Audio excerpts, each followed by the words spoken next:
Hello दोस्तों, आज हमारे साथ अंकित पनवार जी हैं जिनका एसएससी सीजीएल 2020 के थ्रू एक्साइज इंस्पेक्टर की पोस्ट पे सिलेक्शन हुआ है और ये आपका सेकंड अटेम्प्ट था। नहीं सर, मेरा ये थर्ड अटेम्प्ट था। ये थर्ड अटेम्प्ट था। तो ये आज अपनी पूरी जर्नी, क्या इनका तैयारी का थॉट प्रोसेस रहा, कैसे ये एसएससी में आए और उन्होंने एक्साइज की पोस्ट सिक्योर की, हमें पूरी जानकारी देंगे इसके बारे में। सबसे पहले आप अपनी स्कूलिंग और ग्रेजुएशन के बारे में बताइए। सर, उससे पहले मैं आपको थैंक्स करना चाहूँगा और कैरियर विल टीम को कि आपने मुझे यहाँ इनवाइट किया है, तो मैं बहुत फॉर्चुनेट समझ रहा हूँ अपने आप को सर। एंड उसके बाद सर मैं अपना स्कूलिंग का बताता हूँ। स्कूलिंग सर मैंने अपने होम टाउन से की है, शामली से, और उसके बाद सर मैंने ग्रेजुएशन में बीटेक किया है गाजियाबाद से। तो सर बस उसके बाद सर फिर मैंने प्राइवेट जॉब की थी, 3 साल मैंने प्राइवेट जॉब की है सर। ग्रेजुएशन के दौरान आपको एसएससी के बारे में नहीं पता था? नहीं सर, बहुत ही कम पता था। बस मेरे को इनकम टैक्स इंस्पेक्टर और एक्साइज इंस्पेक्टर के अलावा कुछ नहीं पता था सीजीएल में। और इस एग्जाम का सिलेबस पैटर्न नहीं कुछ नहीं पता था सर मेरे को। अच्छा, और प्लानिंग भी नहीं थी सर। प्लानिंग भी नहीं थी? बिल्कुल भी नहीं। फिर जब आप प्राइवेट जॉब कर रहे थे जी तो सर, उसमें आपको पता चला इसके एग्जाम के बारे में? प्लानिंग जब मैं मतलब जॉब कर रहा था प्राइवेट, तो कुछ ऐसे फेजेस आए तो मैं परेशान हो गया, मतलब प्राइवेट जॉब से। बिल्कुल सर। हाँ, लाइफ में सर आते हैं कुछ ऐसे फेजेस, मतलब पर्सनली मेरे को हर्ट होने वाली कुछ ऐसी फीलिंग्स आई। हाँ, किसी के साथ कुछ हो जाता है सर पर्सनली। तो फिर मैंने फुल डिसाइड किया कि मैं सीजीएल प्रिपरेशन कर रहा हूँ और मैं मतलब इंस्पेक्टर पोस्ट ही लेनी है, बाकी मेरे को कुछ लेना भी नहीं है। आपको इंस्पेक्टर पोस्ट लेनी है? जी सर, बिल्कुल सही। मेरी फर्स्ट प्रेफरेंस भी सर ये मतलब एक्साइज ही मैंने डाली थी और वो मेरे को मिल गई है सर। वेरी गुड, बहुत लकी हैं आप।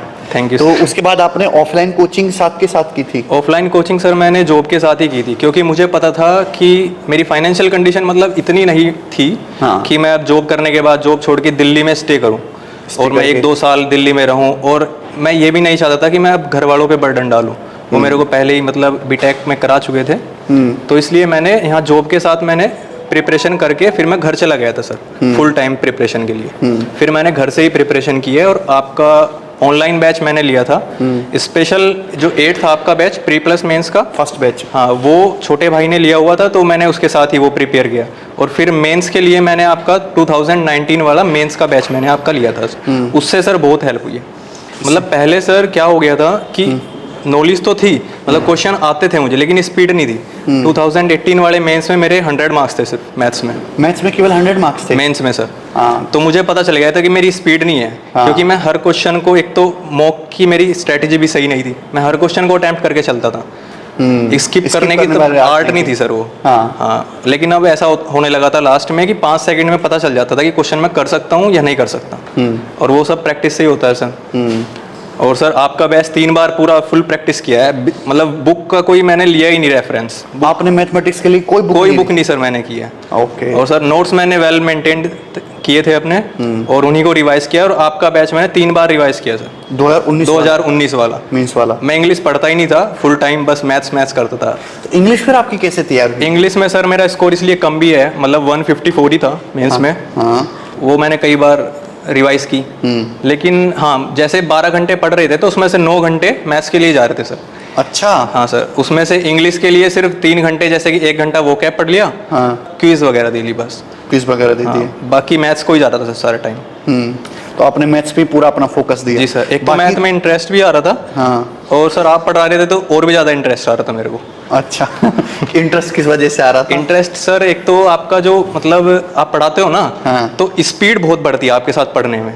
क्वेश्चन सोल्व करने की जो स्पीड होती है ना सर, वो मेरी आप ही की वजह से बढ़ी है सर। और मैं सबको मतलब बताता रहता था कि गगन सर का बैच ले लो, तो मैथ्स में उनका कोई रिप्लेसमेंट है नहीं मतलब। चलो, ये तो आपकी दरिया दिली है। नहीं सर, बिल्कुल आपने बहुत अच्छा पढ़ाया सर। चलो, बहुत बढ़िया। अच्छा, ये आपने रीजनिंग और जीएस कैसे प्रिपेयर किया? रीजनिंग के लिए सर जो मैंने ऑफलाइन बैच लिया था स्टार्टिंग में, उतना ही मेरे को सफिशिएंट हो गया था, बाकी मॉक से प्रैक्टिस होती रही। और जीएस भी सर जो मेरे नोट्स थे बहुत ही लिमिटेड थे, लेकिन वो मेरे से मतलब अच्छे से मैंने रिवाइज किए हुए थे। इंपॉर्टेंट चीज़ें वही आ जाती थी, और करंट अफेयर्स में अपने अच्छे करके जाता था बाद के मतलब 7-8 महीने के। तो उससे मेरा पढ़ के जाते थे? जी सर। तो 6-7 क्वेश्चन तो करंट से ही आ गए थे सर। फंस गए थे वो सारे? जी सर, सारे मतलब वो मेरी अच्छे से तैयार थी। मैंने 3-4 बार रिवाइज की थी वो करंट अफेयर्स। और बाकी नोट्स भी मैंने अच्छे से तैयार किए थे, तो 5-6 क्वेश्चन उसी से मिल गए। और 1/4 है तो कुछ क्वेश्चन पे चांस भी ले सकते हैं सर। तो मैंने ज़्यादा अटेम्प्ट किए थे काफ़ी जीएस में। अटेम्प्ट पूरा था। प्री में आपने टोटल कितने मार्क्स आए थे? प्री में सर 175 थे। 175 रॉ मार्क्स थे आपके? नहीं सर, ये नॉर्मलाइज थे। रॉ मार्क्स थे मेरे 166। 166 जी सर। और आपके अटेम्प्ट आपने कितने किए थे? अटेम्प्ट तो सर मेरे 90 प्लस थे। 90 प्लस अटेम्प्ट किए? जी सर। मतलब प्री का तो ये है कि 90 से तो नीचे अटेम्प्ट करने का कोई मतलब है ही नहीं सर, रिस्क है, बहुत रिस्क है। अच्छा, तो जैसे आपने ग्रेजुएशन के बाद 3 साल प्राइवेट जॉब करी। जी सर। तो आपने ग्रेजुएशन के कितने साल बाद एसएससी में आप उतरे, एसएससी की फील्ड में? सर ग्रेजुएशन के मैं 3.5 साल बाद सर मैं इधर आया हूँ, मतलब 3 या 3.5 साल बाद मैं एसएससी की प्रिपरेशन स्टार्ट की है। मतलब मैं पढ़ाई से काफ़ी आउट ऑफ टच हो चुका। आउट ऑफ टच हो गई। तो इतना लंबा गैप आ गया था, आप प्राइवेट जॉब भी करे तो वहाँ पे आपकी अर्निंग भी हो रही होगी जैसे? ठीक थी यहाँ सर। ठीक अर्निंग थी? जी सर। तो एक प्रेशर नहीं था कि यार प्राइवेट जॉब कर रहा हूँ ये? सर प्रेशर तो बहुत था। प्रेशर था क्योंकि नहीं होगा तो और टाइम खराब हो जाएगा। और किसी को ट्रस्ट भी नहीं था कि ये कर लेगा। क्योंकि सर मेरा बीटेक में बहुत ही खराब रहा है, बैक्स पे बैक्स लगती रही है। मतलब मेरी सर टोटल 11 बैक थी बीटेक में। आपकी 11 बैक थी? जी सर। फाइनल सेमेस्टर तक? फाइनल सेमेस्टर तक। फिर आपने क्लियर करी वो? हाँ सर। लेकिन उसके बाद सर मुझे कॉन्फिडेंस था। सबसे मेन जो सर मेरी जर्नी में रहा है वो मेरा सेल्फ कॉन्फिडेंस था सर। मुझे लगता था मैं कर लूंगा बस। तो सर वो फिर सब चीज़ें मतलब साथ साथ होती चली गई। घर वालों को भरोसा था? उन्होंने? हाँ सर, पेरेंट्स को भरोसा था। उन्होंने कभी कुछ प्रेशर नहीं किया, कभी नहीं बोला कि कब तेरी जॉब लगेगी, कितना टाइम ले रहा है, ऐसा कुछ नहीं था। ओके, तो उन्होंने आपको सपोर्ट किया, टाइम दिया, फुल कि आप सपोर्ट कर सकते हैं? जी। चलो बहुत बड़े, उससे आपका सिलेक्शन हो। तो अब आप खुश हैं? हाँ सर बिल्कुल। जब आपकी जॉब एक्साइज इंस्पेक्टर की पोस्ट लगी? जी सर। तो आपने अपने घर वालों को बताया तो उनका रिएक्शन कैसा था? पहले घर वालों ने ही मुझे बताया। अच्छा, घर वालों ने आपको? जी, ये अलग बात है। सर एक्चुअली हुआ क्या, तो मैं मार्केट में गया हुआ था एक दोस्त के साथ शॉपिंग वगैरह करने। तो मतलब छोटे भाई को या फ्रेंड्स को पता चला होगा, उन्होंने घर पे बताया और फिर मुझे कॉल किया घर वालों ने। अच्छा जी सर। तो क्या बोले वो फोन पे? वो तो सर मतलब अनएक्सपेक्टेड ही था बिल्कुल, जैसे वो रिएक्ट कर रहे थे। अच्छा, आपको उम्मीद थी कि मुझे पोस्ट मिल जाएगी? हाँ सर, मेरे को शॉर्ट उम्मीद थी। शुभम सर ने सर बहुत अच्छा एनालिसिस किया हुआ था यूट्यूब पे। हाँ। तो मुझे इतना तो था कि एक्साइज इंस्पेक्टर मुझे मिल जाएगा। लोकेशन के लिए अभी थोड़ा डाउट है। लोकेशन के लिए भी थोड़ा डाउट है। आप कौन सी लोकेशन चाहते हैं? सर लोकेशन तो मैं चंडीगढ़ चाह रहा था। हाँ। लेकिन वो मिलेगी नहीं, रैंक इतनी अच्छी आई नहीं। तो होप है कि अब या तो वडोदरा मिल जाएगा या भोपाल मिलेगा शायद। वडोदरा भोपाल मिल जाएगा जी। चलिए कोई बात नहीं। तो अब ये वाला सीजीएल भी आप देंगे दोबारा से? सर मैंने 21 भी दे रखा है। हाँ। उसमें भी 520 है स्कोर, मतलब आउट ऑफ 600। और इसमें आपका बेहतर अच्छा स्कोर है? हाँ सर, बस एवरेज ही है। क्योंकि सर दिल्ली पोस्टिंग लेने के लिए एक्साइज में सर बहुत अच्छी रैंक चाहिए। हाँ, बहुत अच्छी रैंक चाहिए दिल्ली हो या चंडीगढ़ में सर। हाँ। और मेरे को यही लेना है सर। हाँ हाँ। तो आपका ये तीसरा अटेम्प्ट था? जी सर। जो जब आपके 2 अटेम्प्ट नहीं निकल पाए तो आपको कैसा फील हुआ? आपको कुछ डाउट हुआ, सेल्फ डाउट? नहीं सर, मेरे को यही था कि मैं कर लूंगा, भले कितना भी टाइम लगे, मुझे करना ही है बस। अच्छा, सीजीएल तो आप दे रहे थे, आपने इस सीजीएल के अलावा सीएचएसएल, सीपीओ इनके फॉर्म भरे? जी सर, सीएचएसएल भी दिया है सर, सीपीओ तो मैंने नहीं दिया।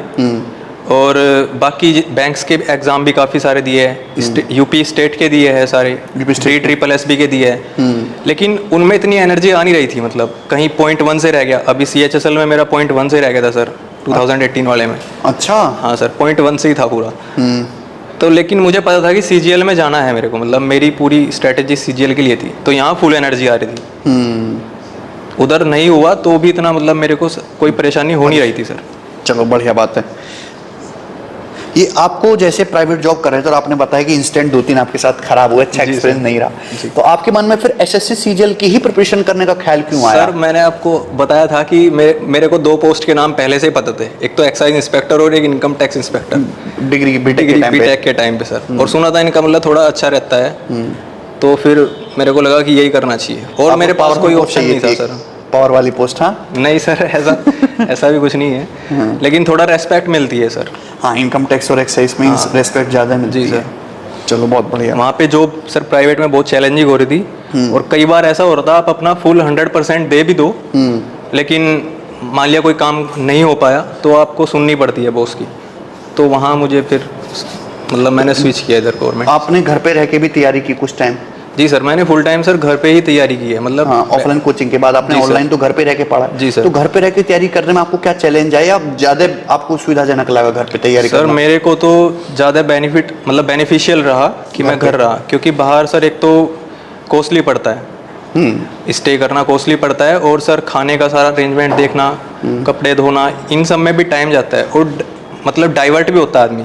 हाँ, ये स्टूडेंट कुछ बता रहा है, दूसरा कुछ बता रहा है, तो डर का माहौल बना रहता है कि इसमें तो पता नहीं क्या करना पड़ता है। तो मैं बिल्कुल आइसोलेशन में तैयारी कर रहा था, अकेला बिल्कुल।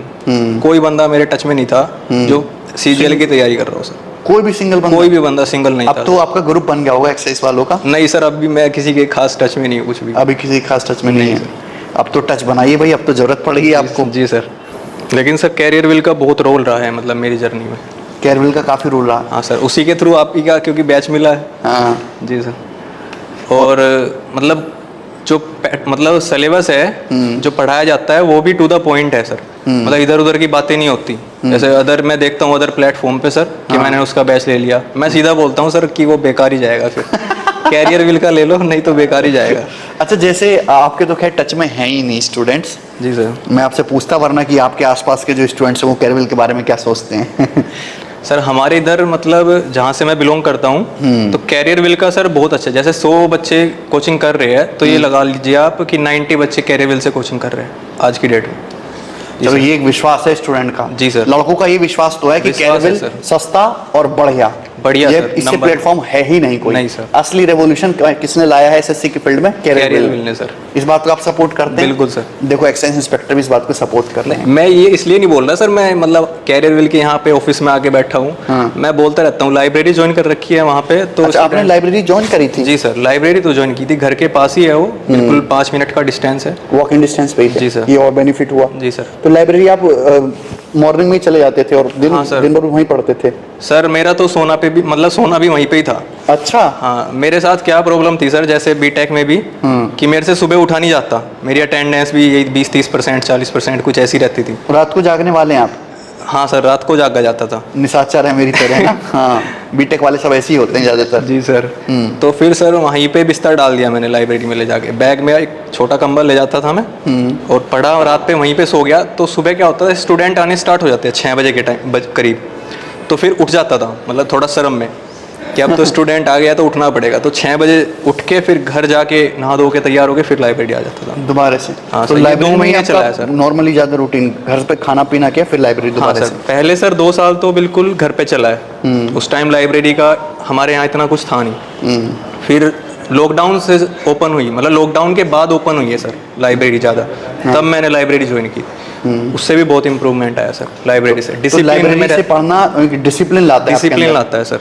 जी।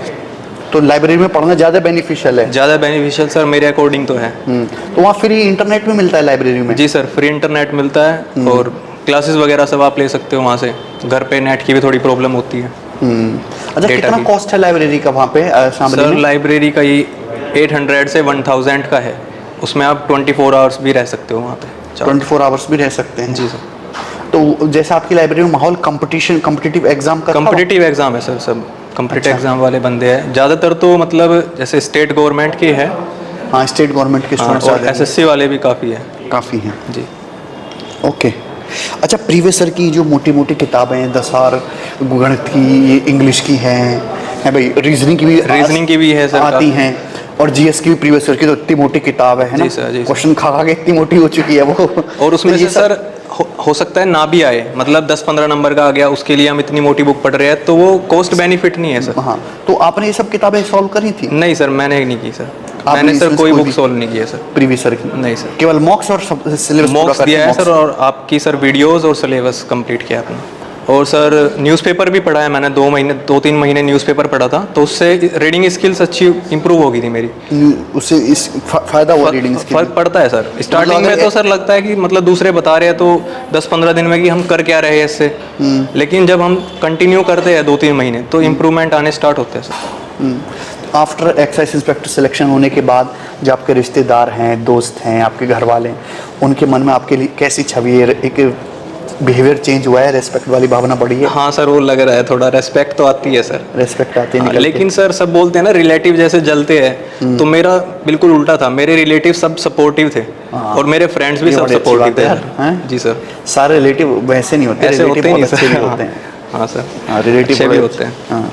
अब दोस्तों का सर्कल आपका रहा ही नहीं कभी तैयारी वालों का? हाँ? नहीं सर, तैयारी वालों का नहीं रहा, मतलब थे बंदे वो दूसरे एग्जाम की तैयारी करते, सीजीएल वाला कोई साथ में था नहीं सर। कैलकुलेशन के लिए आपने कैसे किया? कैलकुलेशन सुधारने के लिए? कैलकुलेशन के लिए सर स्पेशली तो कुछ अलग से किया ही नहीं है, बस आपका बैच लिया है, उसको क्या करते थे 2 की स्पीड पे लगा लिया और रफ शीट ले ली। मतलब बैच कंप्लीट करने के बाद जब दोबारा मतलब रिवाइज कर रहा था मैं, तो सेकंड टाइम मैंने सिर्फ रफ शिफ्ट लेता था और आपका बैच 2 पे लगा के वो सोल्व करता था क्वेश्चन। मतलब पहले खुद करता था, अगर सॉल्यूशन नहीं हो रहा तो फिर आपकी वीडियो से देखता था। तो मतलब विदाउट पेपर मैं वो सोल्व करने की ट्राई करता था, उससे भी बहुत हेल्प मिली है सर। कितना टाइम दे देते आप डेली इस टाइप की कैलकुलेशन को? सर ये तो 10-15 मिनट में ही काफ़ी हो जाता है। जैसे पढ़ के मतलब घर गए नॉर्मली खाना खाने, तो बैठ के दे रहे हैं ऐसे ही। हाँ, ये तो फ्री टाइम में हो जाता था। आगे की तैयारी का कुछ फ्यूचर प्लान भी हैं आपके? सर यूपीएससी का अभी प्लानिंग सोच रहा हूँ मैं कि करूँ। अच्छा, प्लानिंग सोच रहे हैं अभी?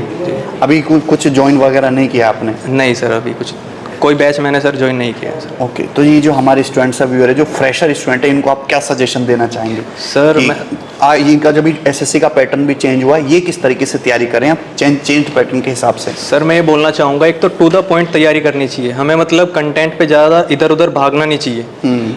एक टीचर को ट्रस्ट करो और मतलब अपना कंटेंट बहुत ही लिमिटेड रखना चाहिए और उसी को बार बार रिवाइज करो, सभी यही बोलते हैं। एंड सेल्फ कॉन्फिडेंस होना सबसे ज़रूरी है, क्योंकि मैं देखता हूँ 1-2 कैंडिडेट्स थे मतलब जो लाइब्रेरी में आके मेरे टच में आए थे बाद में, तो सेल्फ कॉन्फिडेंस खो रहे हैं मतलब तैयारी में, हालांकि उनका बेस मेरे से बहुत अच्छा है। अच्छा, हाँ सर, लेकिन सेल्फ कॉन्फिडेंस की वजह से थोड़ी कॉन्फिडेंस जो है, जैसे आपने तो 3 अटेम्प्ट दिए, ये लंबे टाइम तक कैसे बनाए रखें? इसके पीछे का सीक्रेट क्या है? सर बस थोड़ा काम रहना होता है, मतलब ज़्यादा इधर उधर इन्वॉल्व नहीं रहना एक्टिविटीज़ में। होता है जी सर, और ना किसी की बुराई करो, तो मतलब ज़्यादा इन्वॉल्व नहीं रहना, सोशल इन्वॉल्व नहीं रहना।